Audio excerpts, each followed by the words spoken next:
asawa. Sana ay maghiwalay kayo at gampanan ninyo ang pagiging ama sa inyong mga anak. Sana dito ay matuto tayong panindigan ang ating responsibilidad bilang isang totoong tao, bilang isang anak ng Diyos. Salamat. Thank you sa ating pong trio, tagapayo. Ate Maria, Ate Mary Jane, kayo po ang tatanungin ko ng isang mabigat na desisyon. Kasi alam ko pong napakahirap nito at napakasakit para po sa inyo.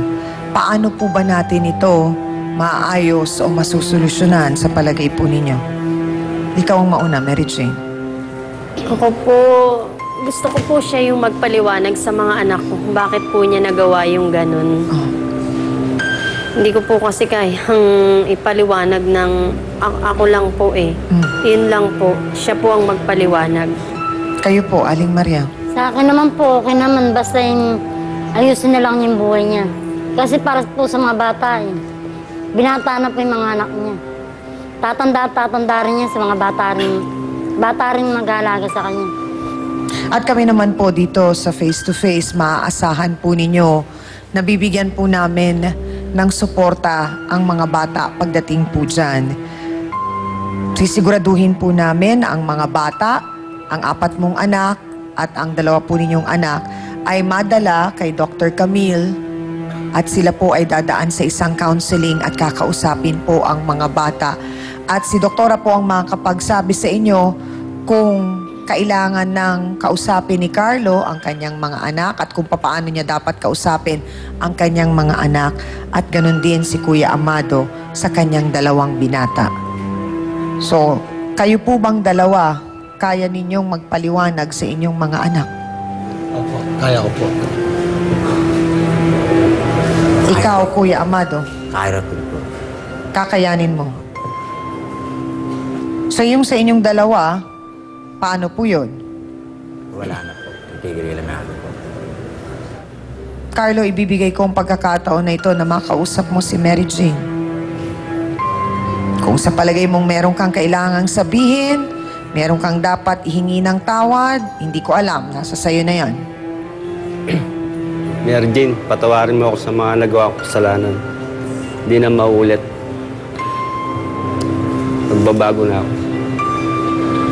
Yun lang pong masabi ko sa inyo. Sa ngayon po, hindi ko po kasi maano yung paghingi niya ng tawad sa akin. Hindi ko po mapapatawad siya sa ngayon. Naunawaan Hindi ko po po na. alam kung kailan. Pero makakauwi siya sa amin, alang-alang sa mga anak ko. Pero sa akin, hindi ko po alam kung kailan kami magiging okay sa ginawa niya sa akin. Naunawaan po namin at nire-respeto na naman namin po ang inyong desisyon at ang inyong damdamin dahil alam naman po namin kung saan yung pinanggagalingan ninyong sakit at sama ng loob din. So, alam din po namin na tanging panahon lang ang makakapagsabi kung kailan po ninyo mapapatawad si Carlo. Pero, mabuti po na nasabi nyo na ng diretsahan ng ganun at napaalam po ninyo sa kanya. Kuya Amado, kanina, ang tapang-tapang mo, sinisigawan mo ang ina ng iyong mga anak na hindi mo siya mahal, hindi mo siya kailangan.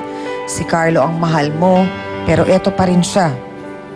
Nagtsatsaga, umaasa na magbabago ka, umaasa na magiging prioridad mo ang mga bata at umaasa siyang mabubuo pa rin ang pamilya ninyo. Hindi ka pa nakakahingi ng tawad. Sinasabi na ni Ate Maria na tinatanggap ka na niya. Patawarin mo ako sa lahat ng nagawa ko sa'yo. Lahat na nagawa ko sa'yo, babaw natin sa lupa. Mahal pa rin kita. Yun lang po. Gusto ko sana pagdating ng araw, huwag na sanang mangyari yun. Yun na lang para sa mga bata na lang. Isipin mo na lang yung mga bata. Yun lang po. At sana nga po, Kuya Amado at Carlos, ating naging pag-uusap na ito ay mas naunawaan po ninyo kung gaano nyo dapat pahalagahan ang inyong mga anak at kung gaano dapat isipin ninyo yung magiging epekto nito sa mga bata na mahihirapan, maguguluhan, at bibit-bitin ito hanggang sa kanilang pagtanda. So hangad namin na maunawaan ito ng mga bata, matanggap, gagabayan natin sila sa tulong ng clinic ni Dr. Camille. So sana nga lang po, matupad ninyo, Kuya Carlo at Kuya Amado, ang mga pangako po ninyo. Hanggang doon na lamang po ang aming magagawa at makakaya sa puntong ito. Ang susunod na pong mga pangyayari ay nasa kamay na po ninyo ng bawat isa sa inyo. So sana po, maghari pa rin yung pagmamahal, yung kapatawaran, Ate Mary Jane, darating din yun. Salamat sa binigay po ninyong pagtitiwala sa amin. Aminin na po tayo mga kapatid, sadyang ang totoo ang kasabihang, the truth will set you free. Hindi pwedeng itago ang isang bagay na magbibigay kalayaan sa lahat. Para po itong sugat na kung itatago at hindi gagamutin, ay mas lalong lalaki at lalala. Kaya naman habang maliit pa ito, ay agad ng aksyonan upang walang labis na masaktan. Mga kasawsawan, minsan po ang kalayaan din ng iba ay maaring makasakit sa ilan. Kaya naman sana ay maging handa po tayo sa bawat realidad ng buhay. Matutunan sana nating tanggapin ang katotohanan at harapin ang buhay ng maluwag sa ating pong kalooban.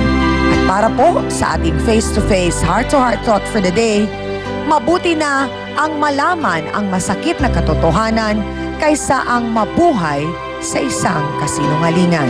Salamat po sa inyong lahat mga kapatid at syempre pa sa iyo din, Hans Mortel, ang aking co-host. Thank you, Dance Squad. B1 at B2, napagod ba you? Sa ating trio, tagapayo, ang ating po mga sausawero at sausawera, at syempre po sa ating bisita ngayong umaga, salamat din po sa pagtitiwalang binigay ninyo sa aming programa. Gusto lamang po naming batiin din ng happy birthday si Sir Philip Santos ng Force Inc. Salamat sa suporta at pagmamahal sa face-to-face and God bless you po, sir. We wish you good health.